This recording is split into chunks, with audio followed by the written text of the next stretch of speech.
Sanbonani, this is Tumi Mutsuni. Just a quick reminder, inkukhu ayidalelwanga ukususa izono zakho. Inkukhu ayidalelwanga ukususa amabhadi. Inkukhu ayidalelwanga ukugeza i-abortion. Inkukhu ayidalelwanga ukugeza i-miscarriage. Inkukhu ayidalelwanga ukususa isichitho. Idalelwe ukudliwa. Iyodwa nje into esusa izono ukuthi wamukele uJesu.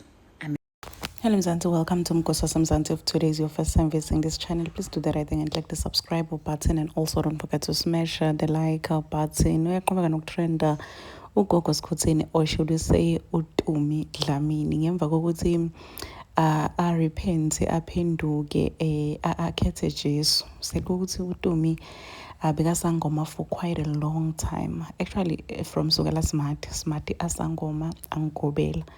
Urepentile akafihlanga lokho, usitshelile sonke nje ukuthi yena sewukhethe Jesu and that she's no longer isangoma. Okay, fine.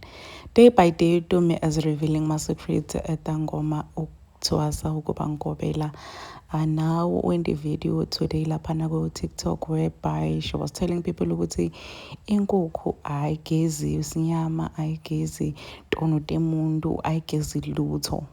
Nje ila nje kusebenzisa inkukhu into lokumele uyende wena kuya uNkulunkulu made uNkulunkulu kosi inkosi nemsindisi wempilo yakho. That's what she's saying, and people are dragging umogelo ukuthi girl, you've been quite all along wena bogeza abantu ngenkukhu.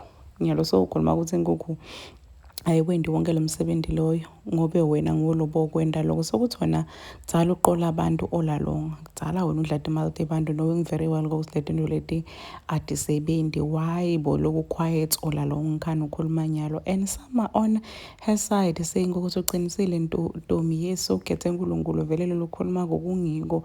Some are standing with her and some are against her ukuthi why bo so lokuqola abantu all along. Now that when you decide to repent, so bona ukuthi ngcono umoshe singwa asebantu, because you cannot shy away from the fact that some people do believe emadloteni and some don't. So if you do kwakho, and if you don't naloko kwakho, ayingajajani.